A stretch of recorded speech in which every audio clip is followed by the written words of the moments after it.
आपका एक बार फिर से स्वागत है परफेक्ट क्लासेस पर।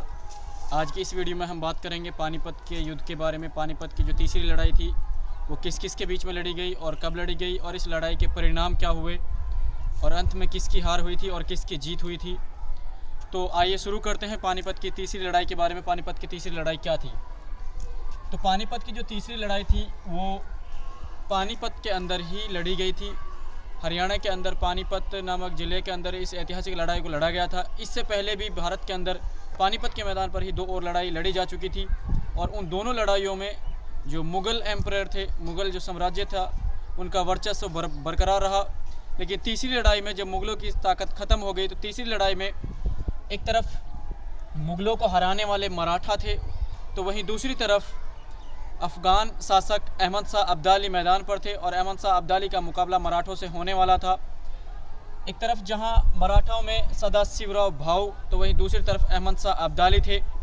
तो इनसे पहले हम देखते हैं कि आखिर ऐसा क्या हुआ कि जिसकी वजह से इन दोनों शासकों को मैदान के अंदर आना पड़ा और कौन कौन सी ऐसी कमज़ोर कड़ियाँ थी जिनकी वजह से जो मराठा थे वो इस लड़ाई को हार गए थे।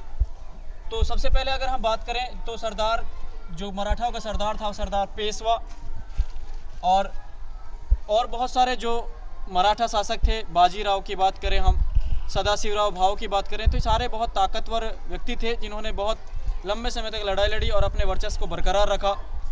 लेकिन कुछ आपसी मतभेदों के कारण, कुछ फूट की वजह से इनको अफ़गान शासकों के सामने ढेर होना पड़ा। और ढेर की वजह क्या थी?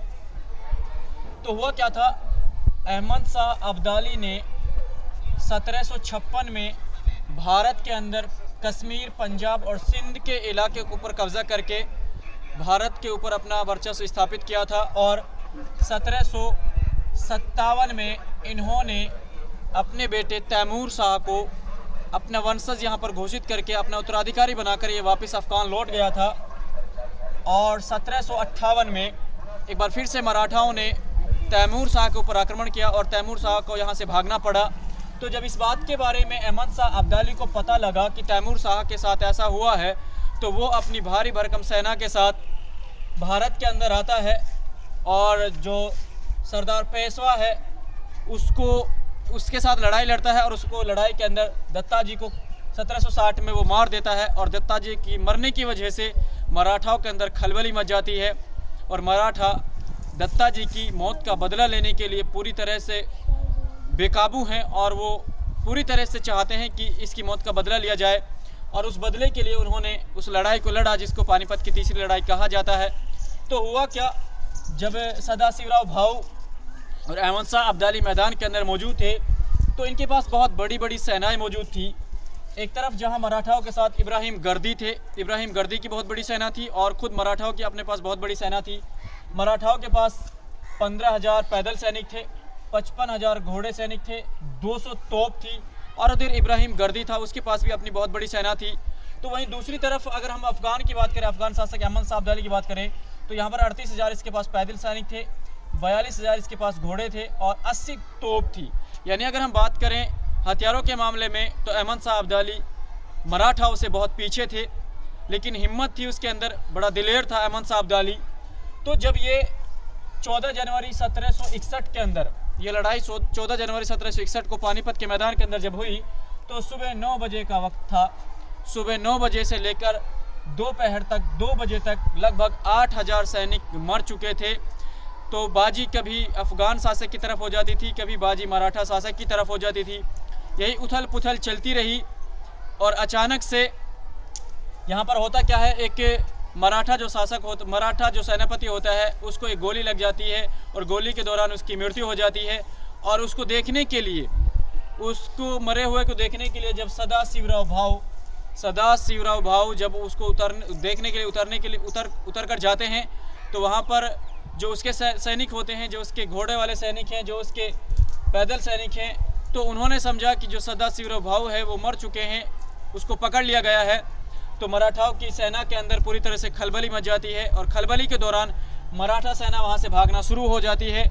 और अहमद शाह अब्दाली ने अपनी राजनीतिक कूटनीति की वजह से दोबारा से फिर बहुत बेहतर तरीके से मराठाओं के ऊपर आक्रमण किया और आक्रमण के दौरान वो सदाशिवराव भाऊ को पकड़ लेते हैं और पकड़ने के बाद इसको बंदी बना लेते हैं। और इस तरह से फिर पूरी तरह से मुकम्मल रूप से पानीपत की लड़ाई के अंदर सैनिकों को भाग जाने की वजह से अहमद शाह अब्दाली पूरी तरह से वहां पर कब्जा कर लेते हैं और पानीपत के अंदर जीत का परचम लहरा देते हैं। तो इस हिसाब से पानीपत की लड़ाई को एक कूटनीति की वजह से, चालाकी की वजह से यहाँ पर सदाशिवराव भाऊ को हराकर अहमद शाह अब्दाली ने जीता। और अहमद शाह अब्दाली की जीत की वजह यह भी थी क्योंकि भारत के कुछ अवध का जो शासक था शुजाउद्दौला, उन्होंने अपनी सेना के साथ अहमद शाह अब्दाली का साथ दिया था। और इस साथ की वजह से उसको हर एक कमी का मालूम था कि हमारी कमी क्या है और ताकत क्या है। तो उन्होंने भारतीय सैनिकों भी तोड़ा। भारतीय सैनिकों को तोड़ने के बाद उन्होंने मराठाओं को पूरी तरह से धूल चटाने का काम किया और पानीपत की तीसरी लड़ाई में मराठाओं की हार हुई और अहमद शाह अब्दाली की जीत हुई। तो इससे पहले यहाँ पर 2 और लड़ाई हुई थी। उन 2 और लड़ाइयों में पहली लड़ाई को बाबर ने जीता था, दूसरी लड़ाई को अकबर ने जीता था और तीसरी लड़ाई को यहाँ पर अहमद शाह अब्दाली ने जीता था। तो एक एक करके जब बाबर का वंश खत्म हुआ, अकबर का हुआ या मुगल एम्पायर जब यहाँ पर समाप्त हुआ, तो यहाँ पर पानीपत के अंदर अहमद शाह अब्दाली ने तीसरी लड़ाई को जीतकर अपना वर्चस्व लहराया और उन्होंने लगभग भारत के हर दक्षिणी भारत हो चाहे उत्तर भारत हो वहाँ पर अपना पूर्ण रूप से कब्जा किया। कश्मीर हो, पंजाब हो, सिंध हो, ये सारे जो इलाके थे ये अब अहमद शाह अब्दाली के कब्जे में आ चुके थे। और अहमद शाह अब्दाली पूरी ताकतवर सेना के साथ अब भारत के ऊपर अपना आक्रमण करके भारत को पूरी तरह से दबा चुका था और एक फिर दोबारा से अफगान शासक का यहाँ पर वर्चस्व स्थापित हो चुका था।